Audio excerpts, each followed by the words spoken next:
Conta-nos a doutrina espírita nas obras doutrinárias, e isso já desde o Livro dos Espíritos, nós encontramos esta informação de que o espírito, ao ser criado por Deus, é criado dentro de uma circunstância bastante singular. Somos criados simples e ignorantes. Essa informação de simplicidade e ignorância, ela é apresentada na obra básica em 5 questões distintas. Na questão 115, repetida na questão 121, depois na 133, na 534 e lá na frente, na questão 1006, novamente, essa mesma expressão, que somos simples e ignorantes, ressurge na obra, reforçando esse conceito e apresentando para nós a leitura de que o espírito, ao ser criado, ele é ignorante no sentido de desconhecimento da verdade, de desconhecimento do bem e do mal, desconhecimento das ciências e de todos os saberes que dizem respeito à vida humana. Nós, enquanto espíritos ignorantes, não sabemos nada, e quando somos criados ainda no princípio de todas as coisas, como nos diz a questão 540 de O Livro dos Espíritos, que somos criados dentro de um grande mecanismo de evolução que vai do átomo primitivo até o arcanjo, que um dia também começou por ser átomo. Quando somos criados simples e ignorantes, não sabemos nem organizar a matéria orgânica ainda. Nós trabalhamos associados à matéria inorgânica, nesse majestoso mecanismo do processo evolutivo.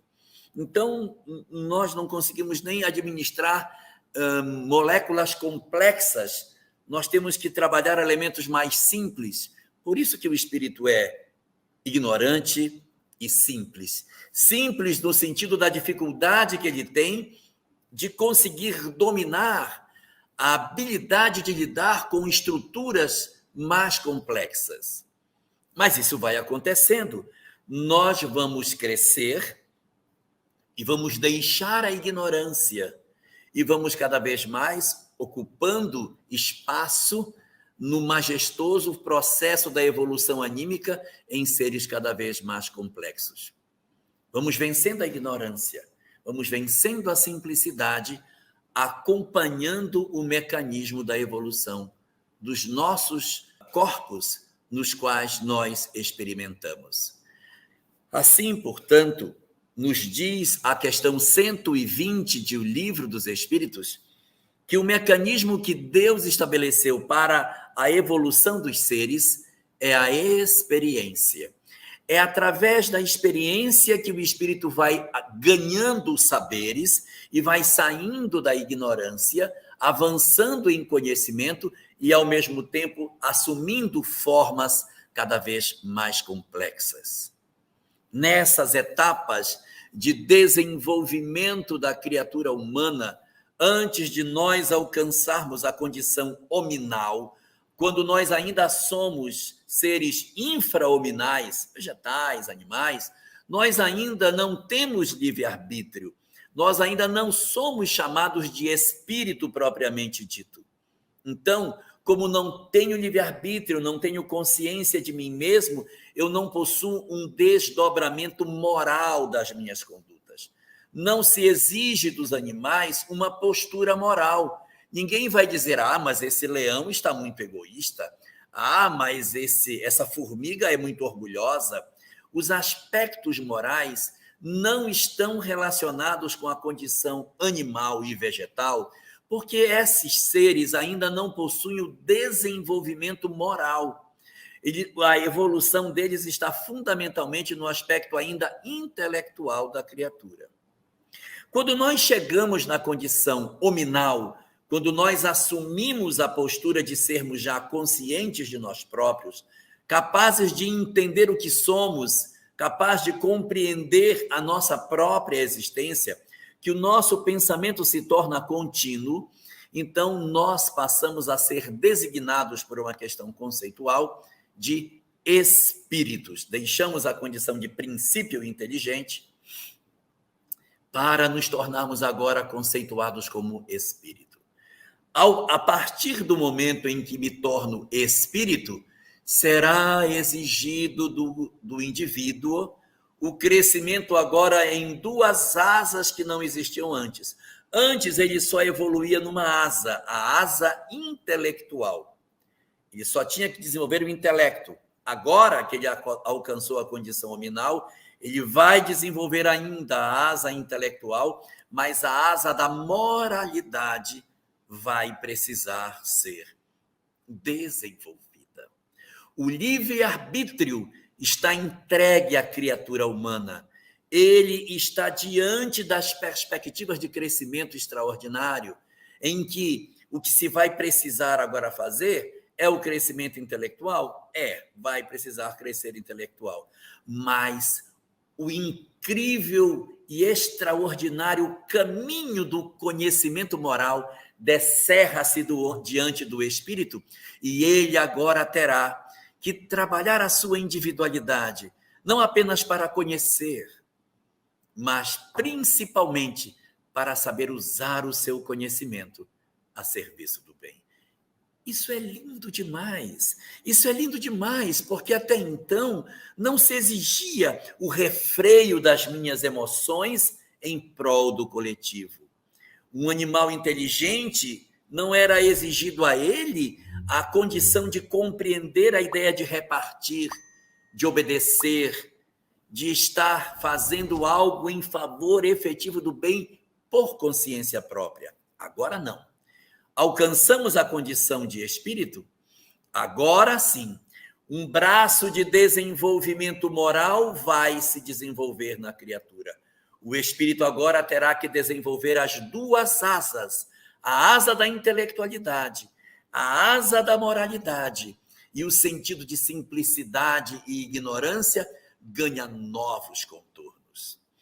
Ele agora vai vencer a ignorância com o conhecimento intelectual e vai vencer a sua simplicidade a caminho da complexidade pelo entendimento do bem, porque compreender a diferença entre o bem e o mal é profundamente complexo, porque muitas coisas podem parecer que são o bem, mas no fundo escondem o verdadeiro mal.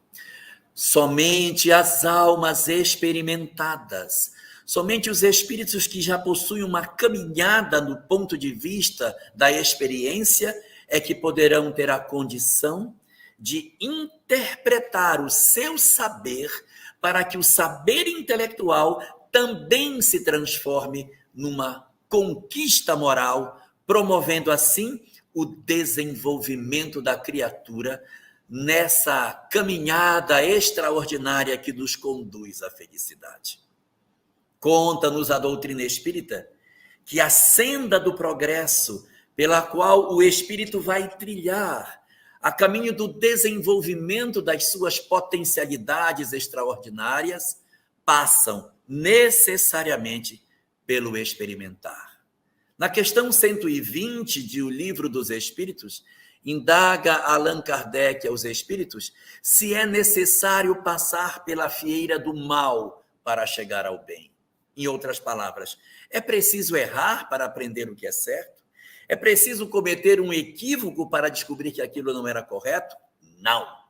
Eu não preciso errar para evoluir, mas eu preciso experimentar. E para aprender o caminho do bem, nós temos 3 vias diferentes para aprender o que é certo. Caminho número 1, eu erro, percebo o meu erro e digo que eu fiz estava errado. Sofro pela decisão equivocada que tomei. Então, eu percebendo as consequências amargas do meu mau passo, eu opto por fazer uma nova estrada. E eu, então, pelo meu próprio erro, avanço para o caminho do bem. Mas os espíritos não disseram que não é preciso errar para evoluir? Sim, não é preciso errar. Mas essa é uma das circunstâncias. Eu posso aprender pelo meu próprio erro. Isso existe. Segundo caminho, não sou eu que erro. Eu olho o erro do outro e digo, eu não quero isso para mim. Eu vi o que aconteceu com fulano, eu li e vi o que aconteceu, não é bom. Pelo erro do outro, eu não quero isso para mim. Eu vi o que aconteceu com meu irmão, com meu pai, com minha mãe, com alguém da minha proximidade. Eu tive notícias do que aconteceu e pelo que eu vi do erro que o outro cometeu, eu não quero para mim. Não precisei errar, mas aprendi com a experiência do outro. Eu vivi para que eu visse isso e tomasse a decisão pelo bom caminho. E há uma terceira opção. A primeira é que eu erre. A segunda é que o outro erre. Mas não foi dito que não é necessário o erro? Se fosse preciso o erro de um ou o erro de outro, sempre o erro seria necessário. Então, existe uma terceira via de aprendizado espiritual, que não envolve nem o meu erro e nem o erro do outro. É aprender com as lições daqueles que nos ensinam. Quando Jesus dizia, amai os vossos inimigos, não tem erro na jogada. Ele não está se referindo a quem errou. Ele está ensinando. E se eu fosse um espírito sensível e percebesse as lições que ele me apresentava nessa oportunidade, eu poderia dizer, entendi. Não posso fazer isso, porque meu mestre me disse que não é para fazer. A experiência que eu vivi foi a experiência do aprendizado do positivo e não o aprendizado através do negativo. Então, existem perspectivas extraordinárias de desenvolvimento da criatura, em que sempre a experimentação é o elemento motor que vai oferecer ao espírito o olhar, o experimentar, o perceber as circunstâncias para que ele tome decisão sobre o próprio caminho a seguir. A nossa discussão de hoje está exatamente centrada na decisão tomada diante da experiência. Porque diante da experiência, qual é a decisão que eu tomo? Tão importante, ou talvez até mais importante do que a experiência, é a decisão tomada pelo espírito diante daquilo que lhe acontece. Em síntese, a vontade. A vontade é um instrumento motor que transforma a experiência que eu vivi em novos rumos, em novos caminhos. Porque se não fosse a vontade, nós não teríamos mudanças, expectativas de transformação das nossas vidas. É exatamente a possibilidade de percebermos que a minha condição interna de decidir sobre a minha própria vida é que acelera ou retarda a minha marcha de progresso. Minha vontade, por isso, meu querer, minha decisão é o meu instrumento de transformação espiritual que eu tenho. A minha transformação, ela não vai se dar pela experiência simplesmente, mas pelo aproveitamento que eu tenho da experiência pela qual eu passo. Porque senão todos que passassem pela mesma experiência teriam o mesmo resultado, e isso não é verdade. Eu posso fazer com que vários espíritos experimentem a mesma circunstância e, a depender de cada um deles, o resultado final é diferente. O que eu quero dizer na prática? Eu coloco uma turma de alunos e submeto todos os alunos às mesmas aulas, aos mesmos exercícios, às mesmas provas. Todos terão o mesmo aprendizado? Todos terão o mesmo aproveitamento das lições oferecidas? Todos retirarão das lições ofertadas o mesmo conteúdo e levarão para as suas vidas o mesmo proceder? Não, 1000 vezes não. Não é a experiência simplesmente que acelera, que produz o movimento da criatura. É a decisão dele do que fazer com a experiência que ele tem. Há uma frase muito própria com relação a isso, dita por Divaldo Franco, em que ele diz assim: o mal que me faz mal não é o mal que me fazem, O mal que me faz mal é o mal que eu faço aos outros, porque o mal que me fazem não me torna um homem mau, mas o mal que eu faço, esse sim faz de mim um homem mau. Jean-Paul Sartre, dentro dessa mesma perspectiva, apresenta uma outra frase semelhante, em que ele diz: mais importante do que aquilo que os outros nos fizeram é o que foi que eu mesmo fiz com aquilo que os outros fizeram comigo. Então, o que eu faço com o que os outros me fizeram é que realmente importa para as nossas vidas. Na prática, se pode dizer o seguinte: você tem alguém que sofreu um revés na vida, um golpe afetivo. O grande amor da sua vida abandonou essa pessoa. Amava essa pessoa intensamente e o companheiro simplesmente virou as costas e partiu. O que vou fazer eu com a decisão do que o outro me fez? O que o outro me fez não é tão importante como o que eu vou fazer a mim mesmo ou de mim mesmo com o que o outro me produziu. Somente quando eu mergulho no meu próprio eu e analiso o que eu vou fazer com o que os outros me fizeram, é que eu sei se eu tive ou não um aproveitamento efetivo das experiências que a vida trouxe para que eu pudesse viver.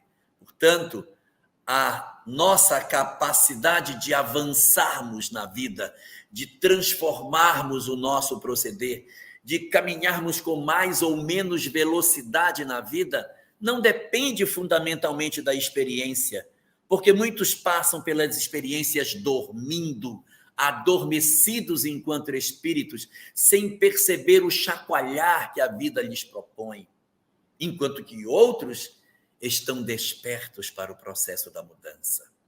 Assim, portanto, é a nossa vontade, é o empreender da transformação minha no grande mecanismo da vida que vai fazer com que a gente consiga, sim, oferecer a nós próprios um crescimento efetivo para as nossas almas. Neste sentido, a obra Sol nas Almas, no seu capítulo 51, analisando as características do objetivo da aprovação, assevera para nós o valor que as adversidades, que as dificuldades, que as nossas lágrimas possuem para burilar a nossa vontade. Eu tenho 1000 vontades, 1000 desejos, 1000 impulsos, mas as adversidades vêm e vão lapidando a minha vontade, vão domando as minhas más tendências, vão amansando o meu coração. E as provações vão servindo como instrumentos da lei para dulcificar as nossas almas e oferecer aos nossos corações a serenidade que ainda nos falta, garantindo a cada um de nós o aproveitamento efetivo das experiências pelo burilamento da vontade. Porque se as provações vierem e a vontade não se burilar, não se transformar, ai de nós, que não estamos sabendo aproveitar as oportunidades sagradas que a vida nos confere para que a gente avance na direção do progresso. Mas essa informação com relação à questão do aproveitamento das experiências, da própria vontade, da disciplina das nossas circunstâncias emocionais, também aparece na obra Florações Evangélicas, no seu capítulo 19, numa parte da obra que está tratando sobre a serenidade interior, sobre a calma do espírito, sobre a condição nossa de nos mantermos serenos diante das adversidades que nos tomam. E diz Joana de Ângeles que esse processo de asserenamento, esse processo de acalmar-se por dentro, é fruto deste exercício resultante das experimentações que o espírito atravessa e que ele vai burilando a sua vontade. E no texto, Joana de Ângeles diz, disciplinando a vontade. É esse disciplinar da vontade no dizer de Joana de Ângeles, que vai oferecer ao espírito o asserenar-se por dentro para dar a calma que ele precisa nos seus momentos de testemunho. Se eu não aprender a disciplinar a minha vontade, se eu não aprender a serenar o meu coração por dentro, as experimentações da vida poderão vir, mas eu posso não aproveitar as lições. Eu posso viver 1000 experiências, mas sem uma vontade de transformar e de me fazer feliz, eu deixarei o cavalo passar encilhado diversas vezes, chorando à margem do caminho, sem uma decisão interna de fazer a mudança que eu preciso fazer. E isso é lindo. É lindo no sentido de que esse é o mecanismo da vida e, portanto, os espíritos sabem que isso se manifesta dessa forma.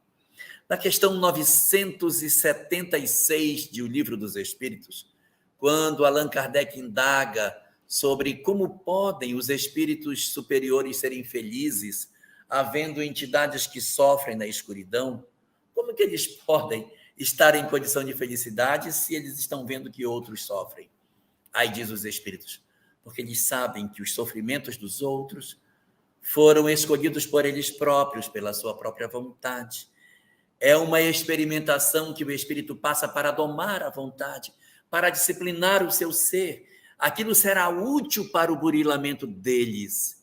E uma segunda questão muito interessante, dizem os espíritos a Kardec, é uma experiência temporária, porque os espíritos superiores sabem que quando eles se disciplinarem, automaticamente o sofrimento cessará. Então, se o sofrimento é temporário, se ele sempre vai terminar, porque o destino é a felicidade, e eles são decorrentes da busca que o próprio espírito fez de si mesmo, então, eles não se angustiam, porque eles possuem uma leitura do mundo bem diferente da nossa. Na obra Religião dos Espíritos, na página 87 da versão antiga, porque essa obra ela não era marcada por capítulos, ela comenta sobre a ação dos benfeitores nas nossas vidas, dizendo que eles atuam com todo tipo de ação, mas não interferem na vontade do ser humano. Por quê? Porque ele precisa ter a vontade do progresso, esse desejo de se transformar, essa vontade de ser diferente, tem que partir do espírito. Eu posso ser o mentor de quem eu quiser, mas eu não tenho o poder de interferir na vontade do outro, porque ele precisa querer ser melhor, ele precisa desejar ser feliz. Seria uma construção falsa se nós nos mascarássemos de sermos realmente bons na tentativa de ocultar a vontade dos outros e tentar exercer uma influência sobre a vontade do protegido. O protegido precisa ir tateando pelos seus próprios passos, ainda que no escuro, procurando a luz. Tem que ser assim. Ele tem que ter a vontade de se movimentar nesse sentido.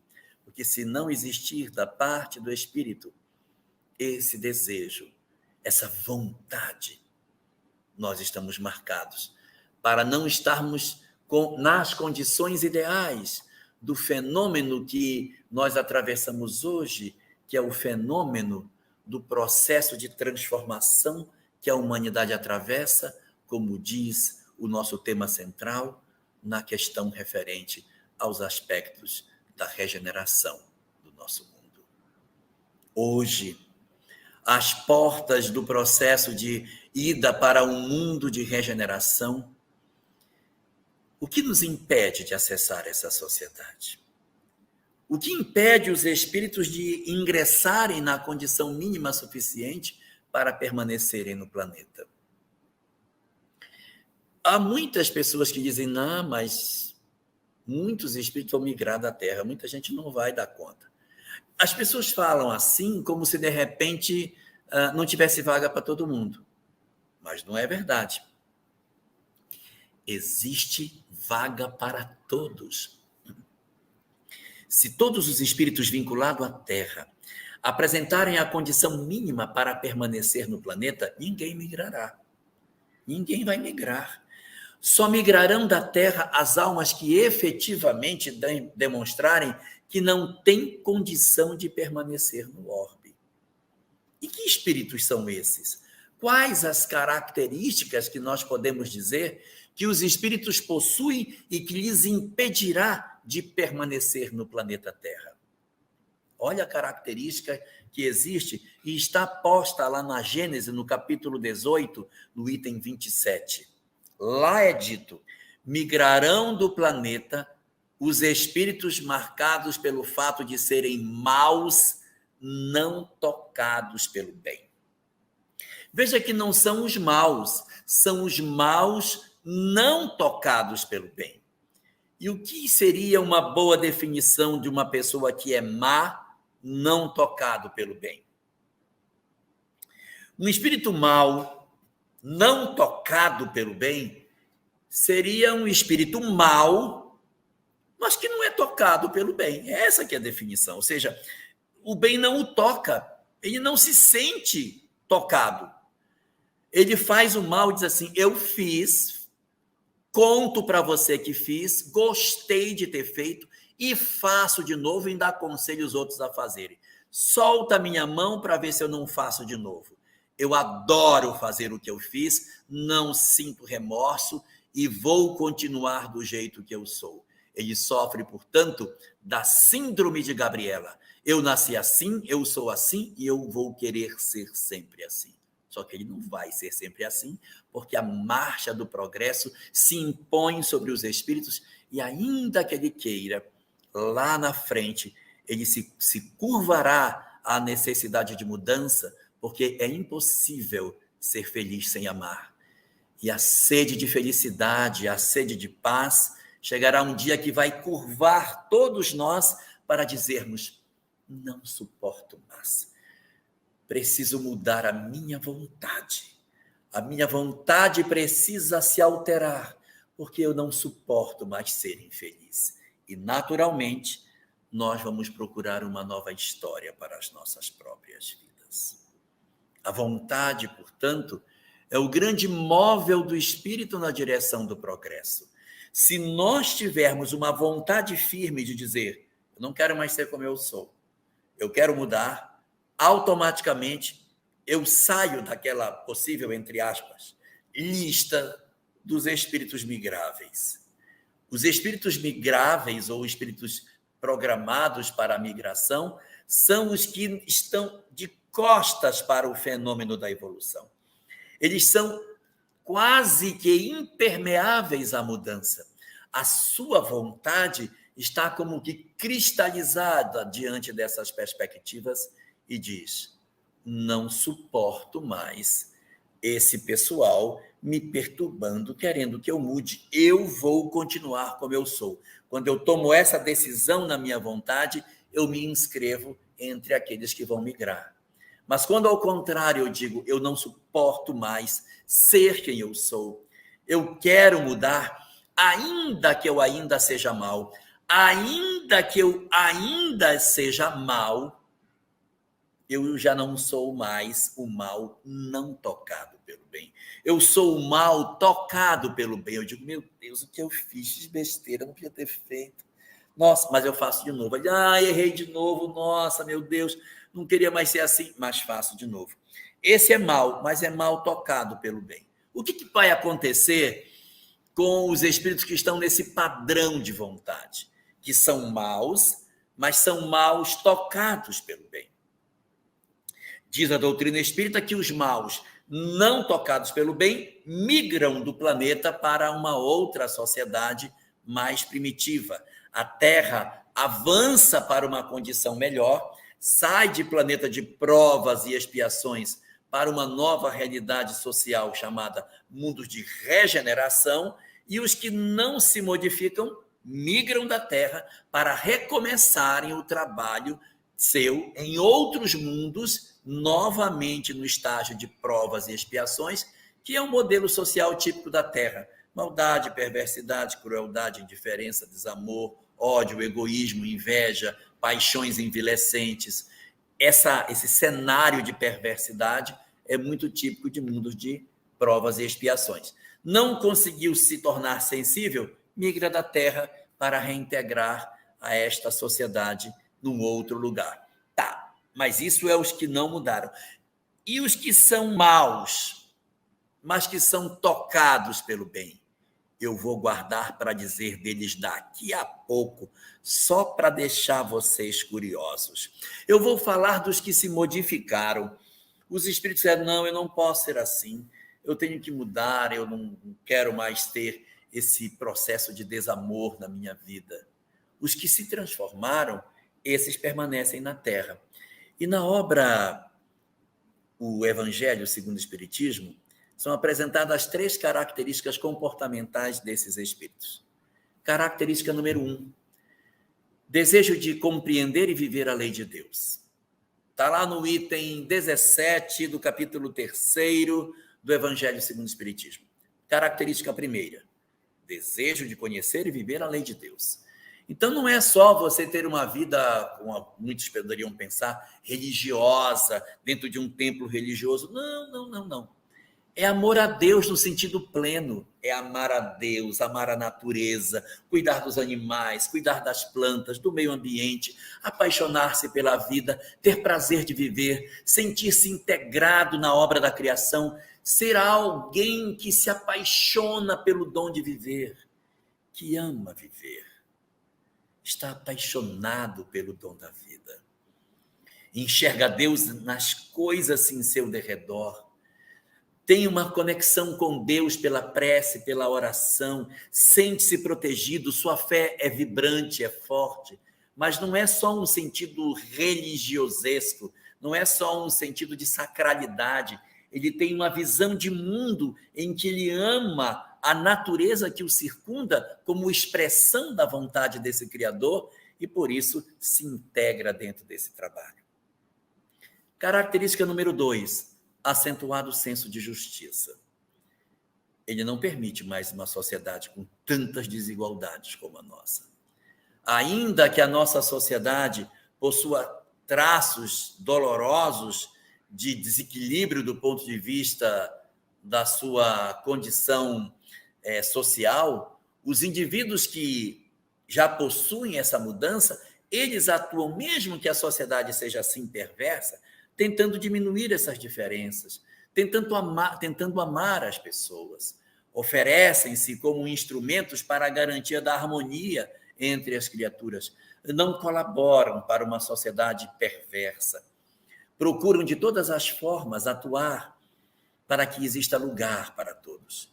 Gostam de cuidar de pessoas, gostam de se dedicar aos outros, porque se o primeiro dos elementos era o amor a Deus, o acentuado senso de justiça é a expressão do amor ao próximo. Eles, portanto, estão preocupados com o semelhante, eles cuidam dos outros, eles fazem sociedades mais fraternas, eles estão dispostos a viver em comunidade, eles sabem lidar e respeitar mais as outras pessoas, são indivíduos nesse grande mecanismo de crescimento na relação com o seu semelhante. E tem uma terceira característica. Ora, se a primeira delas era sobre o amor a Deus, e a segunda era sobre o amor ao próximo, a terceira vai ser sobre o amor a si mesmo. O que altera na vontade dessas pessoas para que elas consigam promover em si uma transformação de tal sorte que a vontade se transforma num instrumento de transformação espiritual. A vontade desses seres se volta para ver a natureza, para ver o próximo e para ver a si mesmo de maneira distinta. Ele se conhece como espírito, ele se entende como ser imortal, ele quer a sua felicidade como espírito, ele quer a felicidade que não acaba com a vida na Terra, ele quer a felicidade perene e descobre que essa felicidade está relacionada com os dons do espírito. E na obra de Kardec são apresentadas 4 imperfeições morais que serão trabalhadas por aqueles que se modificam, que a vontade lhes altera, para que eles vençam as suas grandes dificuldades emocionais. Essas 4 imperfeições colocadas por Allan Kardec, se nós formos pegar a primeira letra de cada uma delas, forma a palavra ópio, uma droga, porque nós estamos viciados nessas imperfeições. Nós estamos tão alucinadamente viciados nelas que nós somos, em verdade, indivíduos frágeis, porque lutamos para querer nos libertar delas, mas a nossa vontade não é forte e essas imperfeições nos dominam. Esse ópio nos escraviza e nós estamos há séculos e milênios consumindo esse, entre aspas, ópio, sem conseguir alcançar a felicidade. Para ter a condição de ingresso nessa nova sociedade, eu tenho que vencer esse ópio. E quais são essas 4 imperfeições? Primeira letra O com acento, ódio, vitória sobre o ódio. Segundo, a letra P, são as paixões envilecentes. É a vitória do homem sobre as suas paixões. Letra I, a inveja. E letra O, sem acento, o orgulho. Esse é o nosso ópio. O ódio, as paixões, a inveja, o orgulho.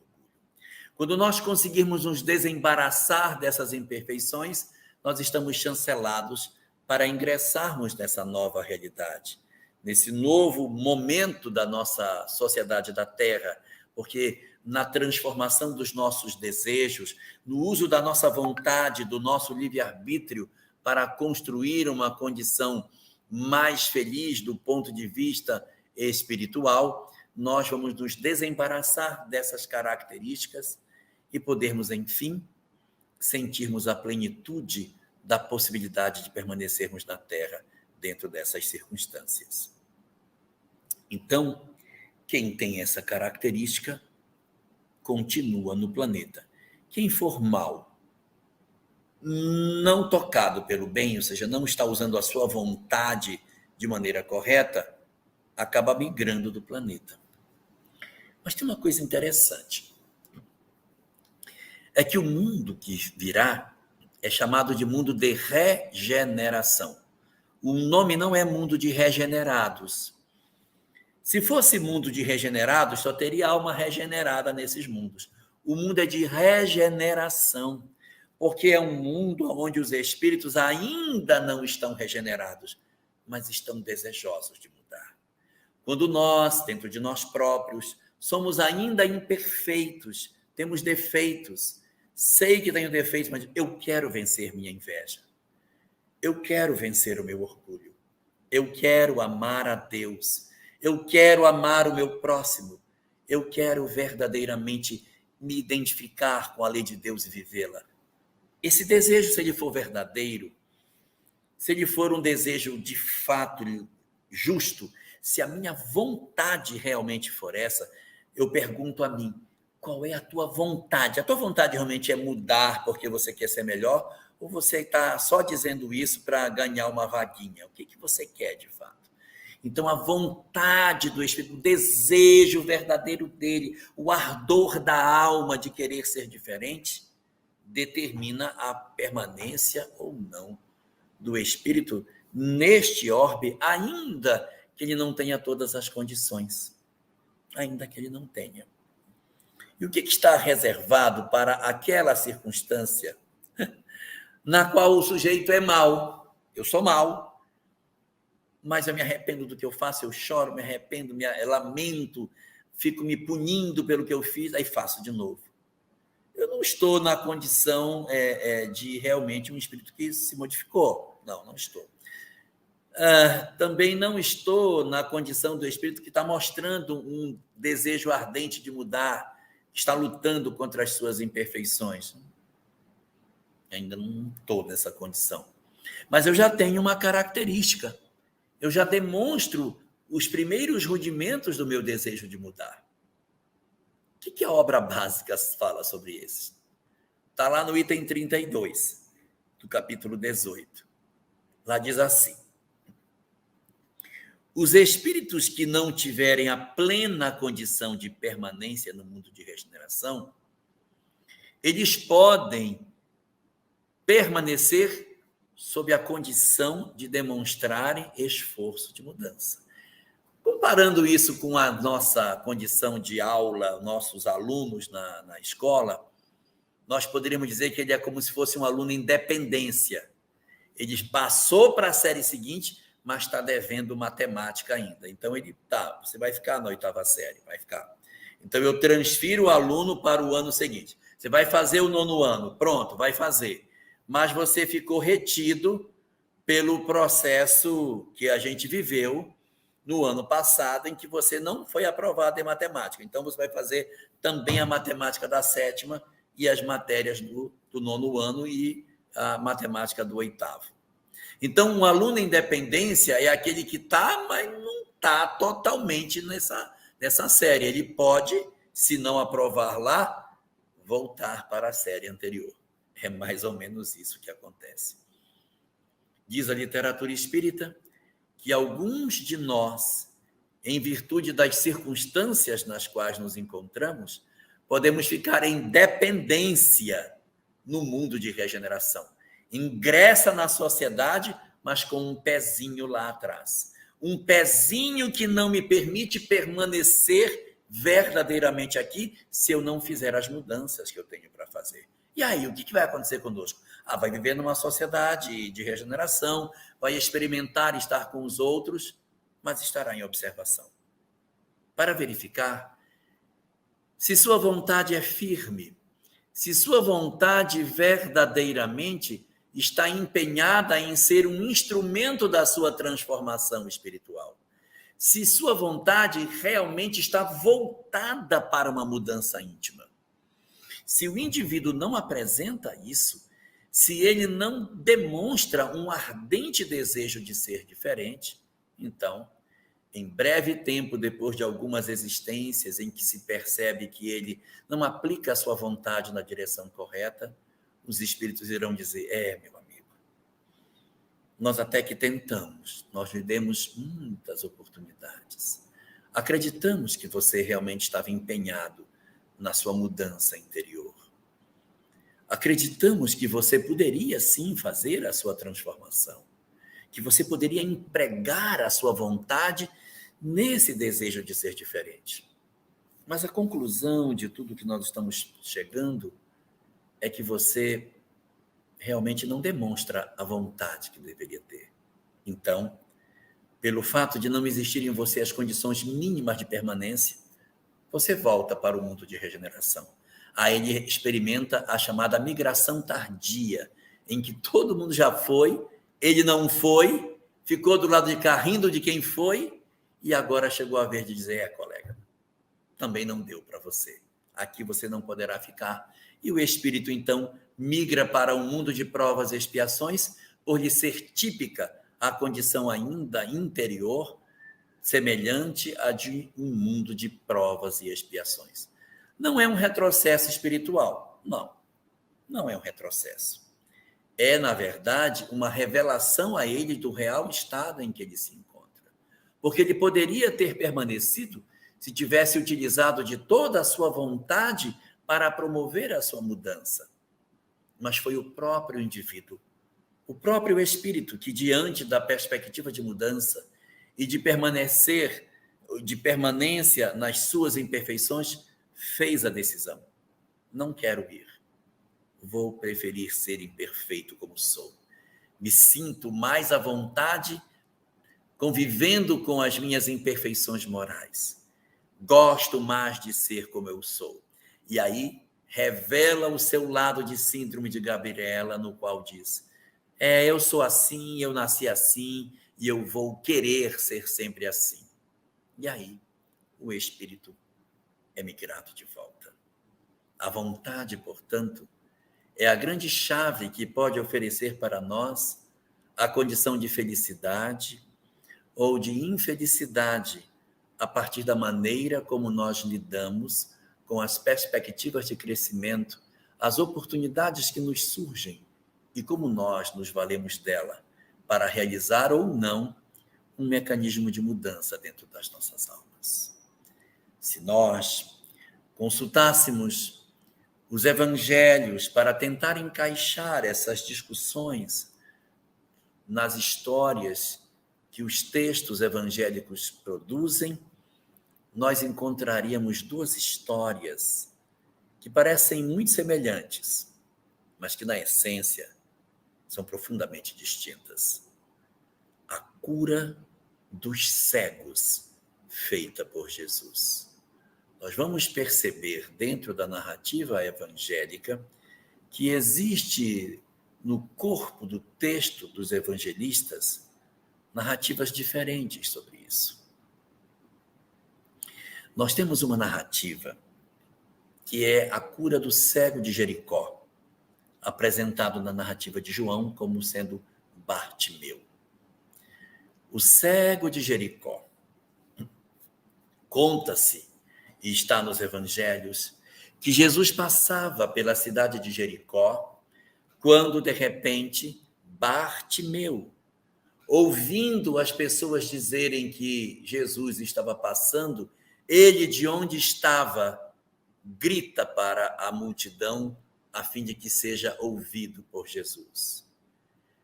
Senhor, Filho de Davi, tem misericórdia de mim. Nessa hora, as pessoas que estão em volta dele o recriminam, dizendo: cala a tua boca, você acha que ele vai ouvir um cego? Você acha que ele vai ouvir um cego? E aí, trata-se de uma questão bem interessante nesse ponto. Por que eles dizem, ele não vai querer ouvir um cego? Porque um cego, para eles, era um ser desprezível. Se nós bem lembrarmos, o nome do cego era Bartimeu. E o que tem a ver em ter o nome de Bartimeu?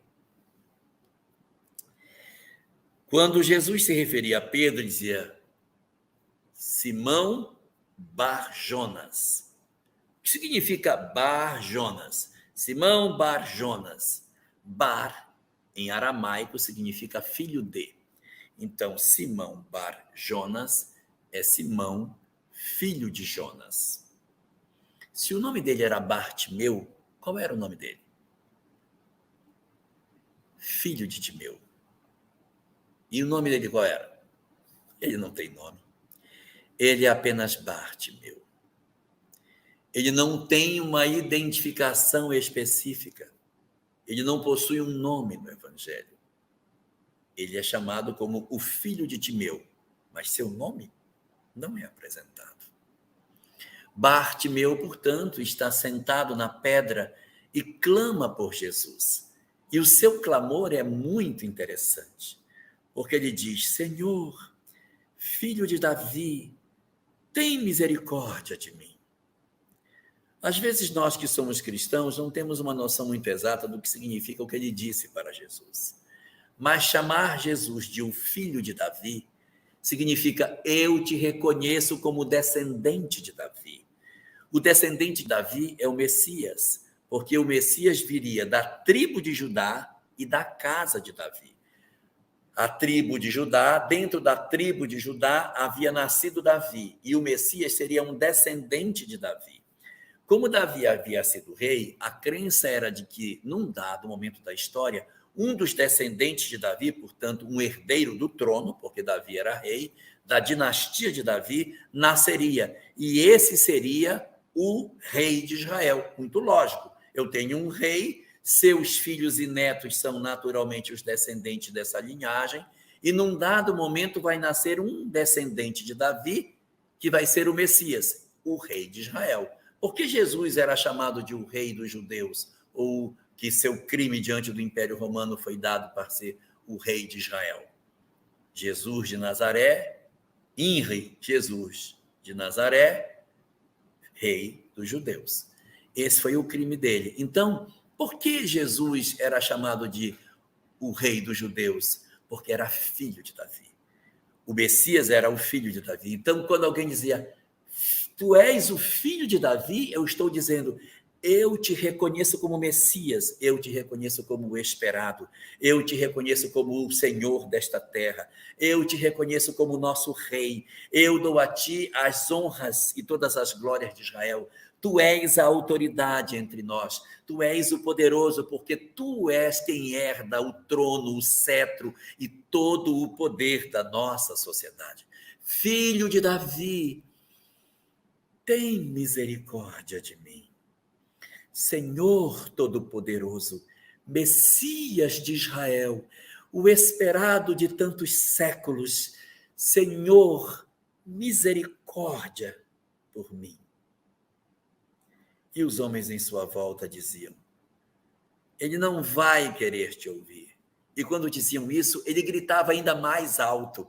Ele repetia seu pedido para que Jesus o ouvisse. E de repente Jesus disse: venha até mim. E aí conta a narrativa que ele tirou a capa e levantou-se e foi na direção de Jesus. E ao aproximar-se dele, Jesus perguntou: o que tu queres que eu faça? E ele disse: Senhor, que eu veja. E o Cristo então o tocou e ele passou a ver. Não é lindo? Qual foi o elemento que provocou a cura de Bartimeu? A vontade. A vontade. Ele moveu-se dentro de si e tirou a capa, que, segundo os estudiosos, era usada pelos mendigos. Eles eram reconhecidos pela capa como sendo mendicantes. Quando Jesus os chama, ele diz: não preciso mais de ti. O Senhor me chamou, já estou curado antes mesmo de chegar diante dele. A certeza da cura, a certeza de que o Senhor o curaria, a vontade mobilizada para a transformação espiritual havia sido acionada e Bartimeu foi curado. Mas nós temos um segundo caso. Esse segundo caso é uma cura que somente o evangelista Marcos conta. Nenhum dos outros evangelhos fala dessa cura. Chama-se a cura do cego de Betsaida. Está no Evangelho de Marcos, no capítulo 8. Se não me engano, a partir do versículo 26. Mas é no capítulo 8, com certeza. Nesse capítulo, fala-se o seguinte, que Jesus estava na cidade de Betsaida. Aí olha o que diz a narrativa. E trouxeram um cego a Jesus, pedindo-lhe que o curassem. Isso já diz tudo. Eu nem preciso ler o resto da história. Trouxeram um cego a Jesus e lhe pediam que o curassem. Então o cego não veio pela vontade própria. Ele não decidiu vir. Não foi de sua vontade vir. E não foi ele que pediu a cura. Os que estavam em seu derredor. A vontade quebrada, o desejo fraturado, a não vontade da mudança. E Jesus, diante desse homem, não cura diante do povo. Toma-o pela mão, leva-o para fora da cidade. E aí, cospe, mistura com a sua saliva, com a terra, faz uma papinha de saliva com terra e aplica nos olhos dele. Veja que é um instrumento de cura bem mais material do que ele usava tipicamente. Ele curava só com toque, com palavras, curava à distância. Mas esse ele vai curar com lama e saliva. Aplica isso nos olhos do cego e diz para ele: tu vês agora? E o cego responde: vejo os homens como árvores que andam. Então ele ainda não conseguia enxergar nada. Estava vendo tudo confuso. A cura não alcança o objetivo. Jesus, então, faz um novo procedimento nele, aí ele consegue ver. Então você vê como a vontade é imperiosa para o processo de transformação das criaturas. Por isso, nesses nossos dias de tantos tormentos em virtude do aproximar-se da regeneração, é imperioso decidirmos nós o que somos diante da vida. Se nós somos verdadeiramente alguém interessado em mudar ou não. Porque a nossa vontade vai determinar a nossa cura, a nossa libertação e o nosso dom de enxergarmos plenamente o que seja a vida. Em síntese, vamos conseguir descobrir se nós ainda somos como o cego de Betsaida, que vai titubeante, levado pelos outros, sem vontade própria, para o encontro com o Mestre, ou se nós já vivemos o esplendor da vida de Bartimeu, que reconhece Jesus, lança fora a sua capa e sai, ainda que cego, procurando o Mestre, para ajoelhar-se diante dele e pedir: Senhor, que eu veja. Pensemos nisso e decidamos pelas nossas vidas, sabendo que a vontade, indiscutivelmente, será sempre o instrumento da nossa transformação espiritual. Então vamos orar. Senhor dos nossos corações, derrama tua misericórdia sobre as nossas almas ainda frágeis, para que a compreensão do teu evangelho, para que a lucidez que alcança as nossas almas a partir do contato com a mensagem espírita, possa auxiliar os nossos corações a verdadeiramente empreenderem a mudança que precisa ser feita. Ajuda-nos, Senhor da vida, a identificarmos os nossos corações com aquilo que já sabemos. Orienta os nossos passos para que o Espiritismo não nos seja somente um saber que visita os nossos cérebros, mas uma mensagem que habita permanentemente os nossos corações. Senhor, orienta-nos a cada dia para sabermos experimentar o que sabemos no nosso lar, na vivência com os nossos entes queridos, no exercício das nossas virtudes com aqueles que nos conferiste a condição de familiar. Dulcifica assim as nossas palavras, envolve os nossos sentimentos do amor e oferece a cada um de nós a força necessária para que possamos empreender a busca daqueles a quem perdemos, o resgate das relações rompidas, o dom de nos emocionarmos ainda com as nossas conquistas no campo moral.